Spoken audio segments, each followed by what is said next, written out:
Hey, what's up, guys? It's Russo and Jordy with Backdoor Fantasy Sports, and this is our first look show. We are excited to get into this NBA slate on Monday, March 4th. We have 6 games on board, and we've got some really fun matchups we're excited about.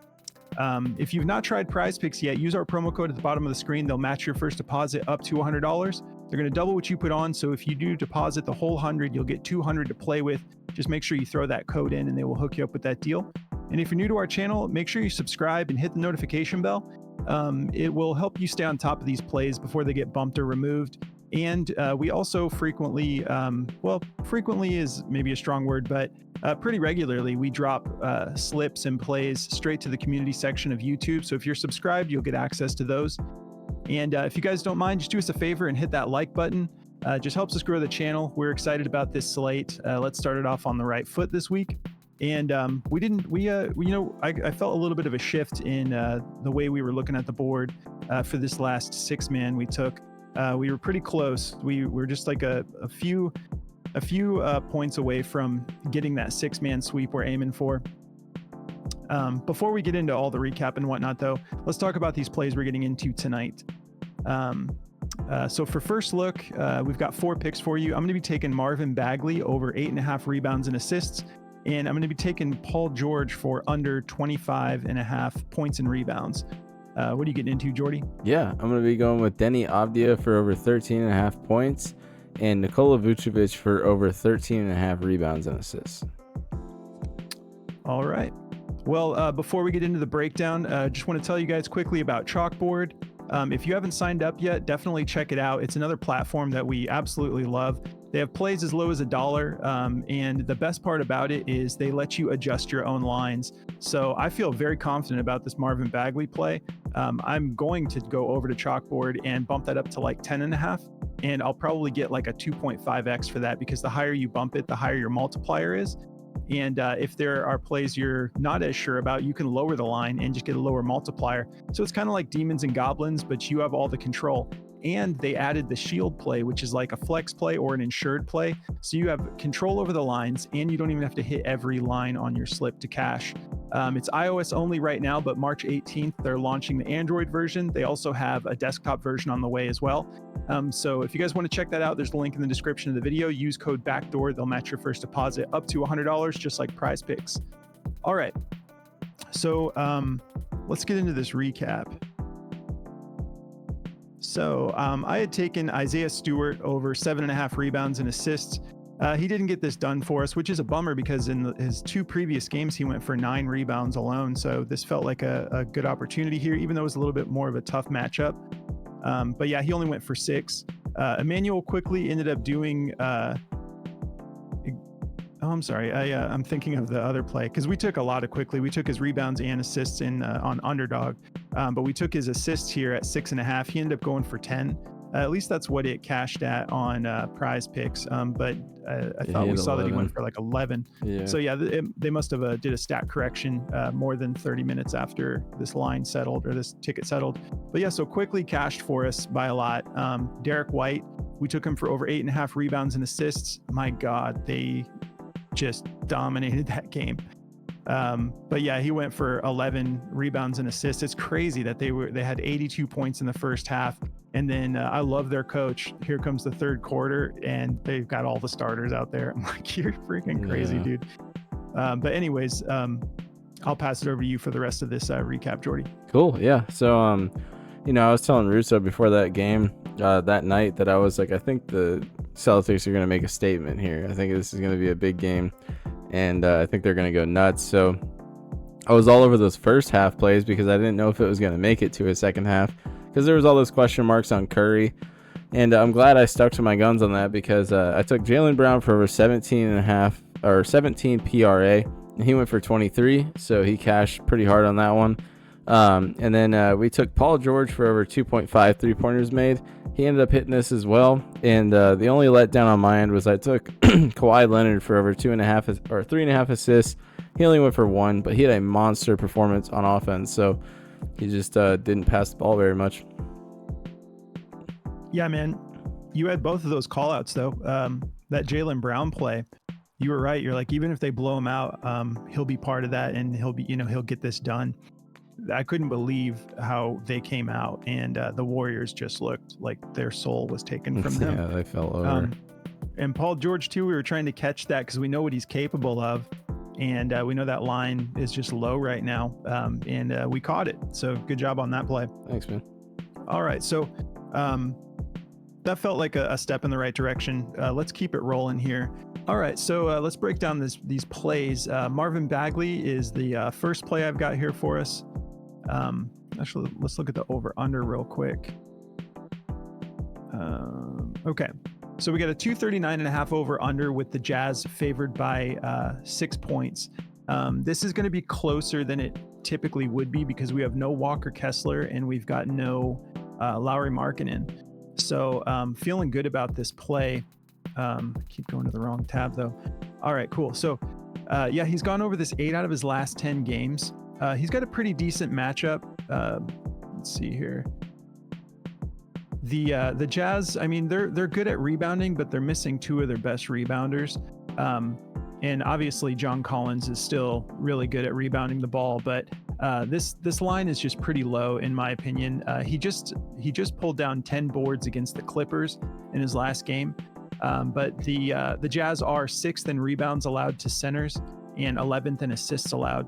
So we're taking the assist too, just for that little bit of extra insurance because 8.5 is just so low. I think he'll get this done on rebounds alone. But he does have some shooters, surrounding him that he can just dish it out to quick on some of those rebounds. So go with your gut, take whatever you like, but I'm definitely going to be taking the rebounds and assists here. Yeah, 8 out of his last 10, he's hit this. Averaging 25.7 minutes per game and just 1.4 fouls. So he's not getting in foul trouble. And even with that average at 25, he's been doing a lot more than that in the last 5. Let me just switch it to the last 5 real quick. Yeah, so he's just under that 30-minute mark in the last 5 games. I expect him to be closer to that. Probably like another 28, 29-minute game is what I'm expecting. I don't think we have anything to go over injury-wise. Nope, other than Markkanen, Kessler, and Otto Porter being out. So yeah, I'm feeling great about this play. We took this on our underdog video as well. And let's hop over to Daily Grind, see what they have to say about it. They have this as his best play on Prize Picks for Bagley. They have this at a 53.97% odds to hit the over, and they have it at a minus 142. So DG has this super juice to go over.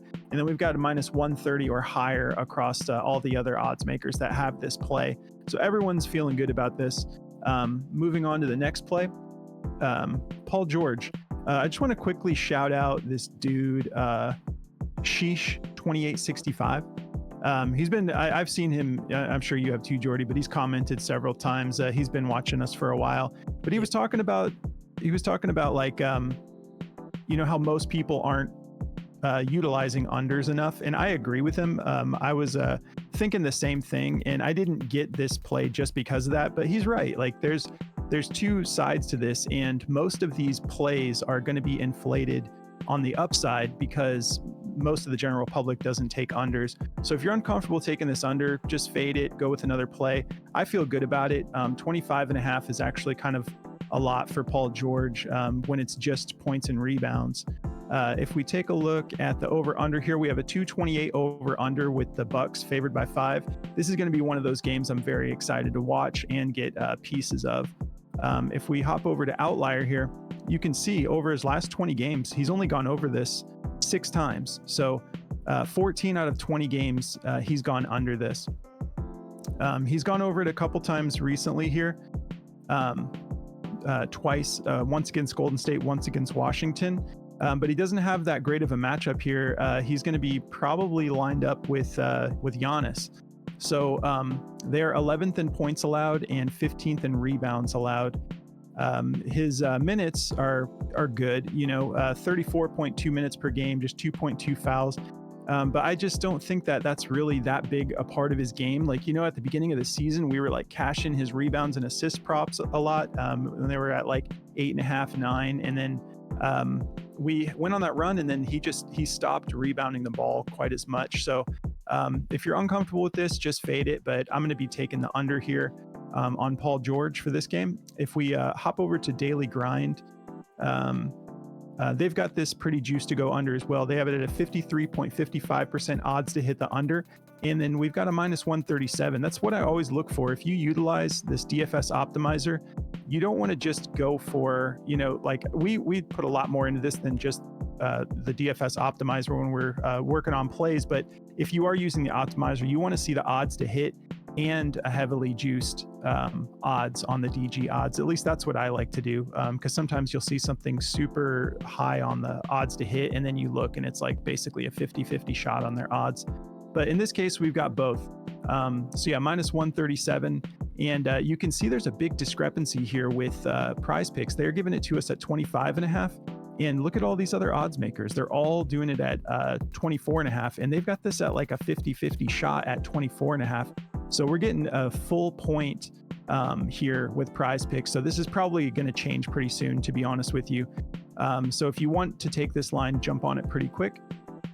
And if you guys are interested in checking out Outlier, this app is like awesome. Those of you who watch the show know we love this app. We've partnered up with them. This thing is the best statistical analysis app on the market by far. And if you want to check it out, they're giving all of our viewers a 7-day free trial. Just go through the link in the description of the video and you can check it out for a week and see how you like it. All right, I'm going to pass it over to Jordy to go over his plays now. Yeah, man. So to get me started here, I'm going to be going with this. Before I do that, let me tell you guys about Daily Grind really quick. Daily Grind, we can't say enough about it. It is the cream of the crop when it comes to the DFS tools. And, we use it all the time. I mean, every day I'm on this thing looking for plays and, just doing the thing. And it's a great app. They have like the middling tool, the DFS correlation tool. They give you like all the breakdown on the fantasy scores and the DFS optimizer. So it's really a great asset to have when you're doing this a lot. So, we definitely recommend that you guys go check them out. We're partnered up with them and they will give you guys 25% off on all the tools. So whatever tool you want, you can go snag with 25% off with code backdoor at checkout. So definitely go check them out. It's cool. So that's enough of checking out. Let's check out these plays. So I've got two plays for you guys. I got Deni Avdija for over 13.5 points. I feel great about Avdija in this matchup. It's a great matchup for him. Utah's got a lot of injuries right now, unfortunately, and it's going to be fun because we get a closer game and a good over under and all the above here. So let's pull up the over under really quick. We've got a let's see where we at here.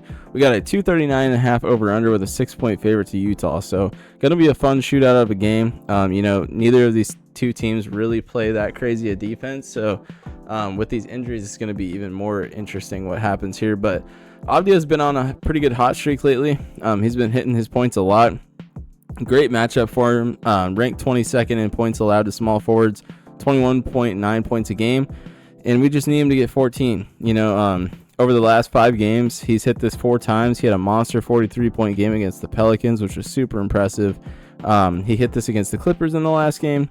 And he's done this 8 out of the last 10, 12 out of the last 20. So I feel great about it. In the head-to-head, he's missed it just by 0.5 twice.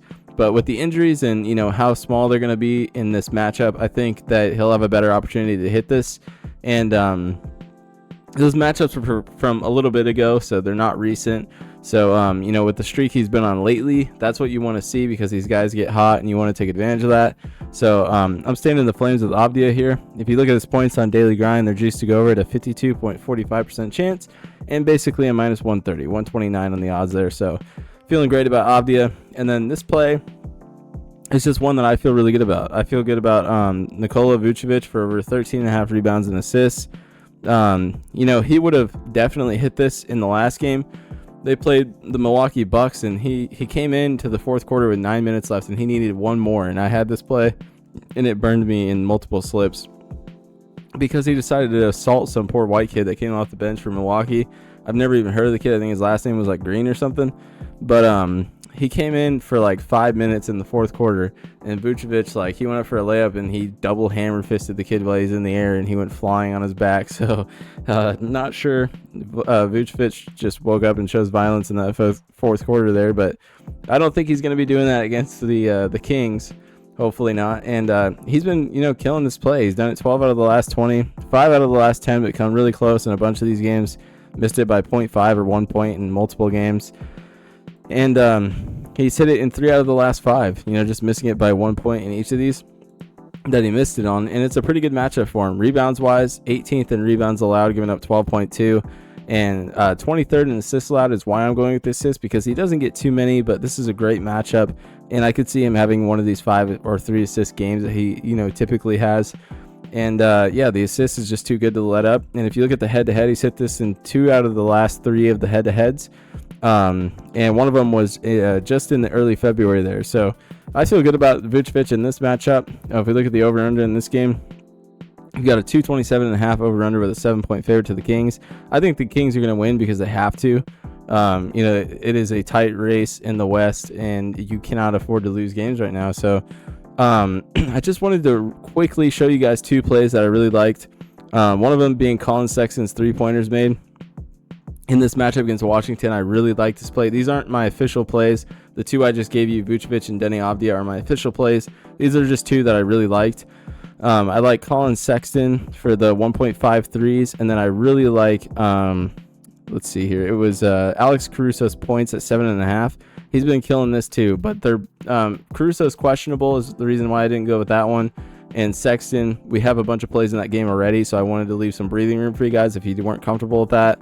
But yeah, definitely check those 2 plays out too. Do your research into those, obviously. But those are the ones that I wanted to cover. All right, man. Well, before we wrap this up, I just got to shout out Yusuf Nurkic for getting 31 rebounds. That's crazy. And it's the record this year for the NBA, and it's the Suns' all-time record. We didn't win that game. It was crazy though. Suns, like I was saying, we gotta fix our turnover issues. But we were down by like 20 plus at the half. Then we went on a 36-6 run and went up by like 4, and then just sloppy ball at the end of the game. But OKC is just looking so good. They're number 1 in the West now. So it's getting to be a lot of fun, you guys. Can't wait to keep rolling here with everything. And again, definitely come and check out our Discord. I think I already mentioned that, but there's a link in the description of the video. It's about 50 cents a day. We've been having a blast in there. And we hope you guys have a great night, and we will catch you in the next video. Good luck, guys.